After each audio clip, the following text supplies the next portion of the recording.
What is going on, everybody? James Hancock here. I'm back with the box office breakdown for Sunday, August 16th, where in spite of several new releases in theaters, Spider-Man is still generating all the headlines because after only 3 weeks in theaters, Spider-Man Brand New Day has grossed $2 billion worldwide, one of 8 movies ever to cross that milestone, unadjusted for inflation. Now, the movie's finally starting to show some signs of slowing down, so it looks doubtful as to whether or not it'll cross $1 billion domestic, as a lot of people anticipated a couple weeks ago. However, nobody over at Sony Pictures is going to go broke, generating $2 billion in 3 weeks, so it's safe to say that old Webhead is going to continue to hit the big screen for many years to come. And other superheroes, they might come and go, but Spider-Man is the world's most popular superhero, and that's basically remained unchanged ever since Stan Lee and Steve Ditko invented the character way back in the pages of Amazing Fantasy 15 back in 1962.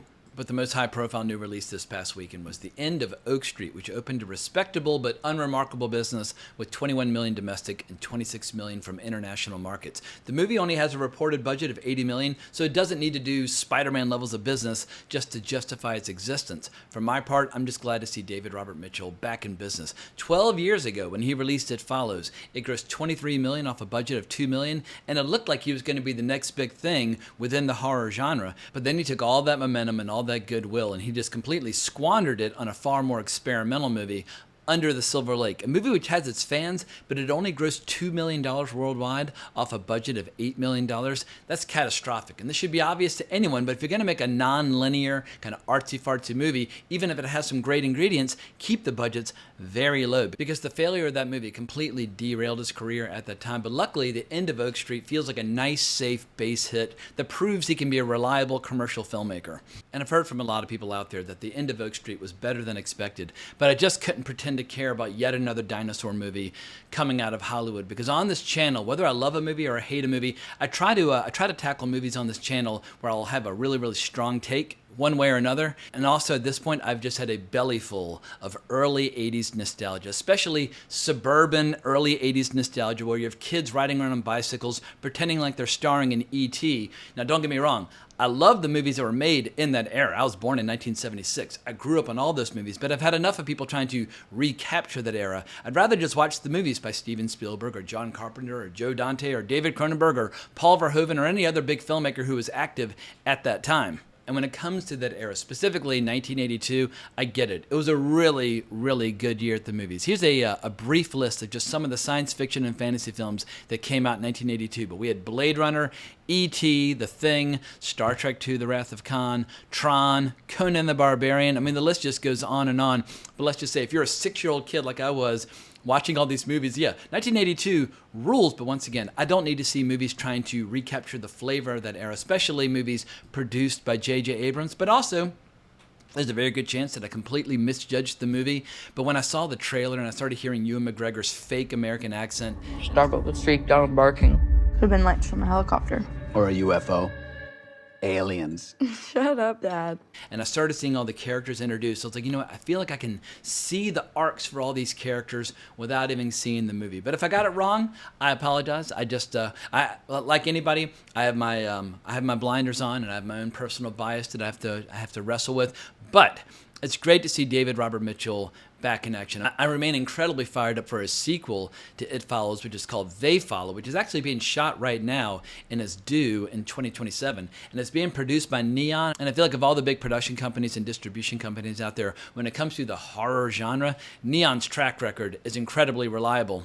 But the reality is, as we get closer to the end of summer 2026, The Odyssey and Spider-Man Brand New Day are still soaking up all the oxygen in the room. Scott Mendelson pointed out in one of his articles that this past weekend, 58% of all domestic box office was generated by movies starring Tom Holland and Zendaya. And obviously with The Odyssey, you've got Christopher Nolan and Matt Damon and other factors. And with Spider-Man, you have the world's most popular superhero.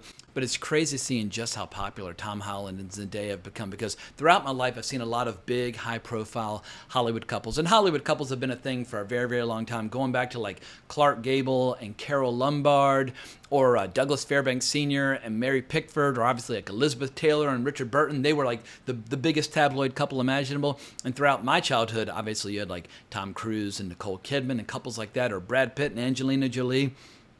but I've never seen a Hollywood couple be in so many hit movies back to back and also at the same time. So yeah, if you're a fan of Hollywood power couples, appreciate this moment because you might not ever see a Hollywood power couple like this ever again. And also, I should add, when it comes to The Odyssey, while right now Spider-Man Brand New Day is generating all the headlines, The Odyssey did manage to cross $500 million just in domestic markets. That's a huge milestone. Anytime you have a movie which can generate $500 million or more just in North America, that's a major milestone. So obviously, yeah, by far the most popular movie of Christopher Nolan's career. Whether or not it'll have like the repeat business on like Blu-ray or streaming or digital or whatever, the way something like The Dark Knight or The Dark Knight Rises did, that remains to be seen.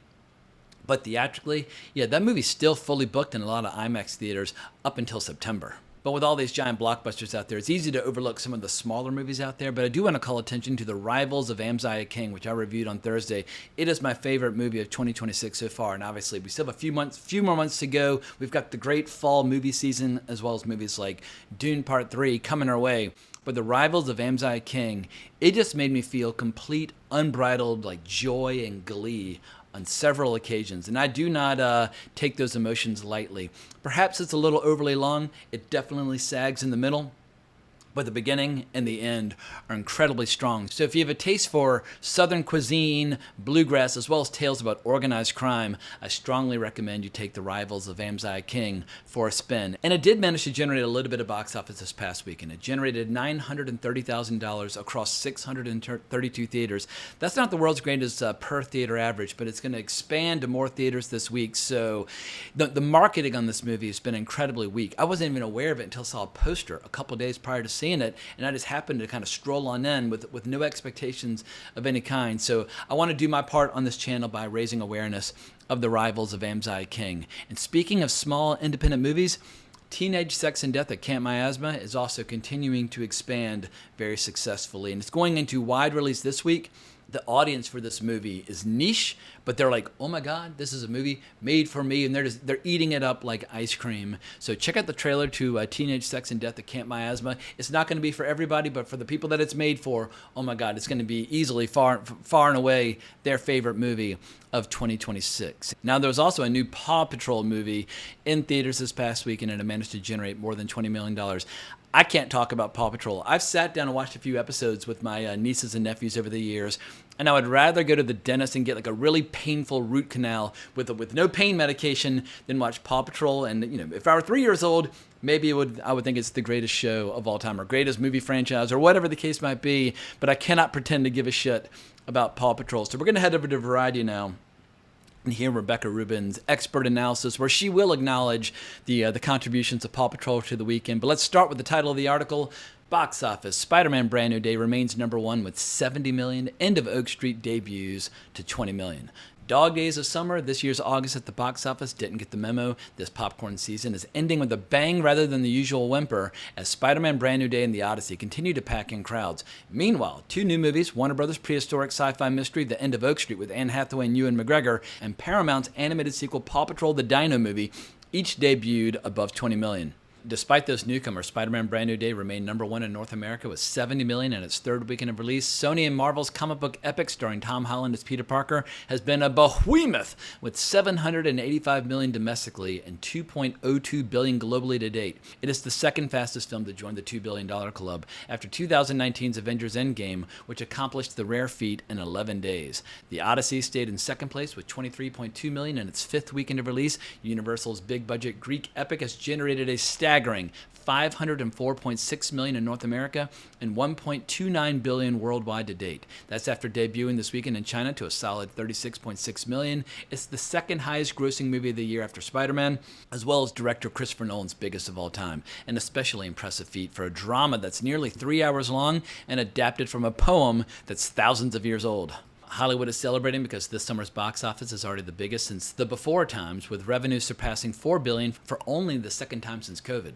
Domestic ticket sales stand at $4.24 billion from May 1st through August 16th, running 23% ahead of the same period in 2025 and nearly 6% ahead of 2019. There's a chance that popcorn season even eclipses the all-time summer record set in 23 with $4.755 billion, not adjusted for inflation, according to Rentrek. This August feels particularly notable with The Odyssey and Spider-Man Brand New Day providing blockbuster momentum, says Rentrex head of marketplace trends Paul DeGarabedian. The final weeks of summer could provide a historic home stretch to what has already been a remarkable summer movie season. The End of Oak Street launched in third place to a middling $21 million from 3,446 venues. The PG-13 movie also collected $26 million overseas for a global tally of $46 million. It's a tepid start for the $80 million budgeted film, so the studio will rely on positive word of mouth to help with staying power. However, critics seem to like Oak Street more than audiences. The film holds a B grade on CinemaScore and 84% on Rotten Tomatoes. David Robert Mitchell wrote and directed the PG-13 survival thriller, which follows a mysterious cosmic event that transports a suburban family to prehistoric times. This is late summer escapist entertainment, but right now audiences are still escaping to Spider-Man, says David A. Gross, who publishes the box office newsletter Franchisery.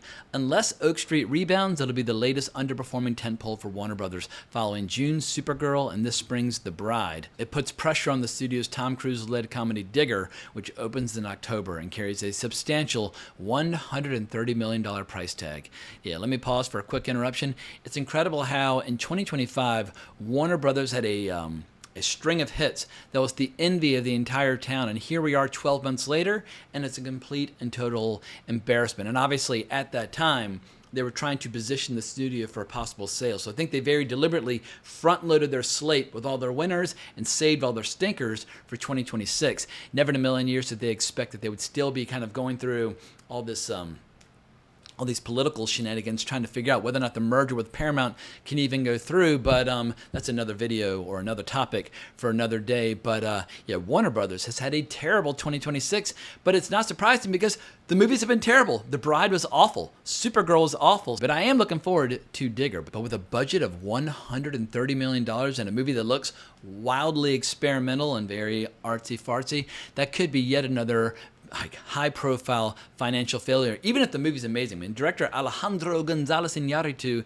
he's a really good filmmaker, but $130 million, it reminds me a little bit of when Warner Brothers decided to invest more than $100 million in a Bong Joon-ho movie, Mickey 17. It's like, recognize which directors are big box office and recognize which directors are kind of auteurs that are better for like the art house scene, but we'll just have to wait and see what Digger is all about in a few months' time. Fourth place went to Paw Patrol, the Dino movie, with $20.5 million from 3,500 North American theaters. Those ticket sales were even with the studio's prior Paw Patrol sequel, 2023's The Mighty Movie, which ignited to $22 million and eventually climbed to $205 million globally against a $30 million budget. The Dino movie carries a slightly larger $40 million price tag, which is split between Paramount and Spin Master. Overseas, the newest Paw Patrol has earned $48.5 million for a global tally of $69 million. My goodness. Talking dogs. People never get tired of talking dog movies. Even if you go back to the 1920s, they were making movies like College Hounds, which is, surprise, surprise, yet another talking dog movie. It's one of those genres that that like Spider-Man, will never go away. Come on. Hey, give me a beer. Say, can't you go on, my little friend? Make it a pair. A copy, will you? All right, here they are, boys. Rounding up the top five with Cat's Eye Wild Hearts, a documentary about the girl group with $3.8 million from just 724 screens. Fittingly, Six, the musical live, debuted in sixth place with $3 million from 1,462 locations. It's a filmed version of the popular Broadway show, and initial returns are similar to other recent live captures like Waitress the Musical, $2.6 million, and Merrily We Roll Along, $1.3 million. Focus Features is releasing Six, which lands a few weekends after Bleecker Street's Hadestown established an opening weekend record among Broadway live captures with $10.2 million. Hadestown has been a surprise hit with $20 million domestically since late July. Elsewhere on box office charts, the Angel Studios historical drama The Brink of War opened in seventh place with $2.6 million from 2,083 theaters. Set during the Reykjavik Summit of 1986, the movie stars Jeff Daniels as Ronald Reagan as he races against time to salvage a deal with Soviet leader Mikhail Gorbachev, Jared Harris, to dismantle nuclear arsenals. Audiences liked the film, which secured an A grade on CinemaScore. This is a weak opening for a war drama, Gross says. Angel Studios knows how to get this audience to the theater, but this title's not getting Angel's usual traction. Another newcomer, Black Bear's crime thriller The Rivals of Amzai King, starring Matthew McConaughey, earned a decent $1 million from just 632 theaters. The well-reviewed movie follows McConaughey as a honeymaker and born-again Christian whose former foster daughter reappears in his life. Let me pause and press back on that. Not once in the movie is there anything about his character being a born-again Christian. Just because a movie is set in flyover country in Alabama or Oklahoma or whatever does not mean that every character is automatically a born-again Christian. He's a junk food aficionado, as well as a beekeeper and a fan of music. That is the more accurate description of his character. But clearly, nobody who works in the trades is even bothering to see the movie. I was reading Scott Mendelssohn's breakdown of the box office, and he was like, oh, well, apparently, allegedly, it's a good movie. It is a good movie. The Rivals of Amzai King kicks much ass, and people should definitely see it. But here's the final paragraph. Meanwhile, Universal's R-rated comedy One Night Only failed to rebound, bringing in $2 million in its second weekend, a 61% decrease in ticket sales. The movie, which takes place during the one night a year when premarital sex is legal, has grossed $10 million against a $25 million budget. And let me just remind folks that the director of One Night Only loudly proclaimed during its opening weekend that he chose to remove all the sex scenes from the movie because they are distracting and they take audiences out of the movie.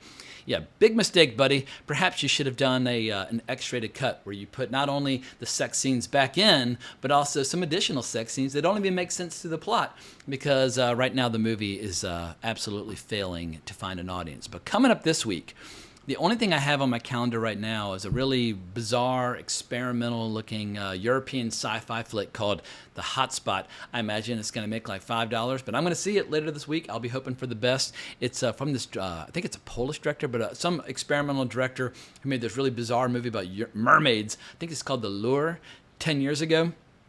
In any case, I have no idea what to expect. I saw the trailer. I need a movie to see this week. But the following week, we have some cool stuff. Ridley Scott's new sci-fi movie, The Dog Stars, as well as the Korean horror movie, Colony. And Colony is made by the same director who did Train to Busan, which is definitely one of the best horror films ever to come out of South Korea. But I think that's all I've got to say for this week. Oh, I should probably plug the fact that I did a 75th anniversary review for A Place in the Sun on Friday. And obviously, the audience for those kinds of videos, I always know is going to be much smaller than the audience for a review of like a Spider-Man movie. But if you're into film history, consider taking that video for a spin, and I would appreciate any traffic you can throw that video's way, because I've got yet another 75th anniversary review coming up in a couple of weeks for a streetcar named Desire. In any case, hope everybody has a great week. If you enjoyed this video, please remember to like, subscribe, hit that notification bell, become a member, all that good stuff. But more importantly, as always, onwards and upwards.